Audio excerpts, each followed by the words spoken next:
Hello সবাইকে। Flipkart থেকে না আমি একটা জিনিস অর্ডার করেছিলাম, তো আজকে এসেছে, মানে কয়েকদিন আগেই এসেছে। আজকে আমি তোমাদের সাথে শেয়ার করছি। কয়েকদিন ধরে শরীরটা ভালো না, তো তার জন্য আর পাচ্ছিলাম না শেয়ার করতে। তো জিনিসটা বের করে নিলাম প্যাকেট থেকে। তোমরা আন্দাজ করে বলো তো কী এসেছে।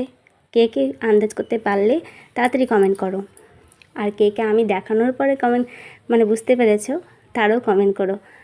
তো জিনিসটা কেমন লাগছে নিয়েছি, কিন্তু আমি আমার মেয়ের পছন্দের রঙের আর কি। আমার পছন্দের রং হলো স্কাই ব্লু, মানে আকাশি বা নীল, কিন্তু আমি আমার মেয়ের পছন্দ নিয়েছি। ওর এই লাইট পিঙ্ক কালারটা খুব পছন্দ, বেবি পিঙ্ক কালার, তো সেই জন্য। তো চলো আন্দাজ করতে পারলে কি কি এটা বলো তো।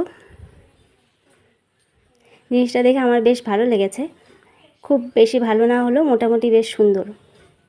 মানে এগুলো কোনো অনুষ্ঠান হলে তখন আমি পাতবো এটাকে আর কি।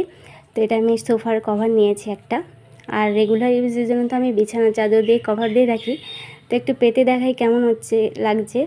মানে কি বলো তো, সবগুলো জয়েন্ট করা আছে, আমার যতটা প্রয়োজন ততটা আন্দাজ করে কেটে নিতে হবে আমার। তো কেটে আমি পেতে দেখাচ্ছি, দেখো কত সুন্দর লাগছে না। আমার তো বেশ ভালো লেগেছে, তোমাদের কেমন লাগলো জানিও তো। আর আমি এই কভারটা যখন পাতবো তখন এই বিছানা চাদরটা তুলে দেবো। এখন আপাতত দেখার জন্য পাতলাম, তো কম দামে বেশি ফুটানি, তাই কিনা বলো। তো সুন্দর লাগছে জিনিসটা। তো শেষ করলাম, টাটা।